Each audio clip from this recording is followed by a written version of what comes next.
Hi everybody, welcome once again to another Low on Health Year in Review. This is the Besides Gaming 2010 books. I didn't really read that many textbooks this year. I more or less kind of gave up on a lot of my anime series that were long running, i.e. anime and Bleach, and started reading the manga for those. Basically their comic counterparts where most of them are based off of, which I have always meant to do, and since I was unemployed earlier this year, I had time to actually get through them. In which case, the first one I want to talk about is going to be Bleach. Now, Bleach, of course, we all know what Bleach is, and eventually I just got to the point where I was getting sick of all these filler arcs, and I just wanted to see what was going on, in which case I just adopted to stop and start reading the manga, in which case I started off with the big fight with everybody. Of course, there's always a big fight with everybody, but I just couldn't take the anime anymore. I couldn't take the pacing of it, and I'm now a weekly anime manga reader, essentially, if I've given up on the series anime style-wise, even though I do kind of miss the opening and endings and the catchiness of anime for this series. I just have to say I'm definitely just straight up manga, and I love the manga for it. I don't know if it's more graphic or whatnot, but they definitely can show more blood, of course, and the fight scenes just seem to have more to them, and you can kind of just get more done as opposed to a drawn-out anime fight scene. The next one I want to talk about, of course, is going to be Naruto, the counterpart to that. Exact same argument with Naruto. I once again was just getting sick of the filler arcs, sick of just kind of waiting for the next episode, seeing fights drag out. What's great about manga form, fights very rarely get drawn out, and you kind of get a better sense for the world. You can kind of get more of the supportive characters and kind of the niche characters that you don't get to see that often. They seem to have more of a place in the manga because, you know, they're kind of filler manga, but they can do more with them. You don't have to worry about the face time always having the main character in them. In which case, I very much enjoyed both the Bleach and Naruto manga. In which case, I'm still continuing to read them, and I don't see myself ever going back to watching the anime for either of those. Now, another one I want to mention up is earlier this year we had made mention of. Let me skip to the really cool part here. We had mention of the Berserk anime. They're going to release another OAV for Berserk, in which case I was like, oh, that's great. I love the anime series. With the Anime Works, I believe, did a great job with it. And I've always kind of wanted to read the manga for it, in which case, once again, I started reading the manga for it, in which case the manga kind of follows up the anime series to a point, but then goes leaps and bounds further, in which case, now it's just great. He has his own little crew of kind of not really the Band of Hawks, but now he has his own little group of people again, and I just love it. Granted, the manga doesn't come out as quickly as, let's say, anime Naruto or Bleach, but it's still a phenomenal manga, and I enjoy it immensely. Like, of course, if I'm reading something, I have to be enjoying it immensely. But I definitely enjoy Berserk. I've read basically all the way from chapter 1 up to, I think, 315 plus. It's like up to maybe 317 now.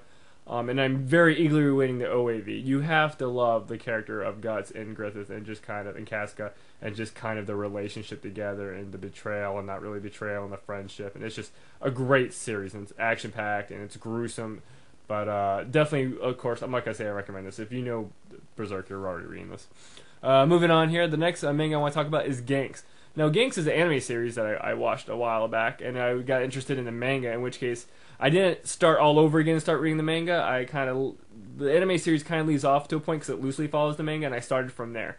In which case, this is a very gory and very kind of graphic series, but I really like what they've done now with it's just kind of despair aliens have come up and started harvesting humans and whatnot, and I just kind of like that stance on it and the despair, and I just think it's a really great series. I'm probably have to cut it out here so it doesn't get too gruesome. But I enjoyed the anime to a point where I got interested in the manga, and I started kind of reading the manga. I didn't start from the beginning because I didn't want to totally rehash everything, but I did kind of do a Wikipedia thing of it and kind of get a gist of what happens in the chapters. But once again, it's just one of those manga series now that I'm watching whenever it comes out, reading whenever it comes out. Moving on here, I also want to mention I love Trigun. Trigun, ironically, to me, is probably my favorite anime of all time. That's more or less kind of nostalgia. It's the first anime series that I watched totally raw.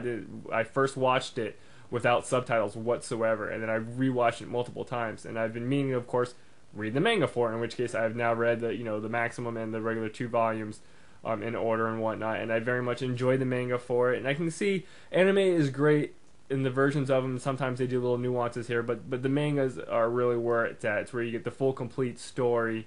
And it's just kind of, I'm not going to say better, but you just feel more in tune with that world and a better idea of the characters and universe that involved it.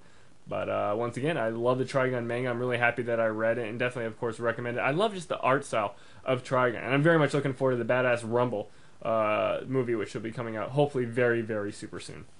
And then, along with reading, I want to mention, I've kind of been reading this over the past year or 2 years since it happened, but Buffy the Vampire Slayer, as we all know, ended with Season 8. What they did with Season 7, what they did with Season 8 is they made it to comic book form, in which case the comic book will be ending, the Season 8 series will be ending at the very beginning of 2011, so this is going to be my Buffy the series comic book. And I really like what they did with it. They continued on the story of what would have happened right after the end of Season 7 when you had all the Slayers get their powers. And it's just really cool what they can do in comic book form is you can go and do more effects and go more overboard than you could with like a TV budget. Like Willow could teleport a whole submarine and very cool effects like that. You couldn't do that in the TV series, and that's understandable. But I think it's really done the series justice by having a comic book adaptation and a comic book continuation of this series and the characters, because we all love the characters. Josh Whedon and a lot of key script writers and writers of this series have written for the comic book series, and it's just very awesome, and I have to recommend it to everybody.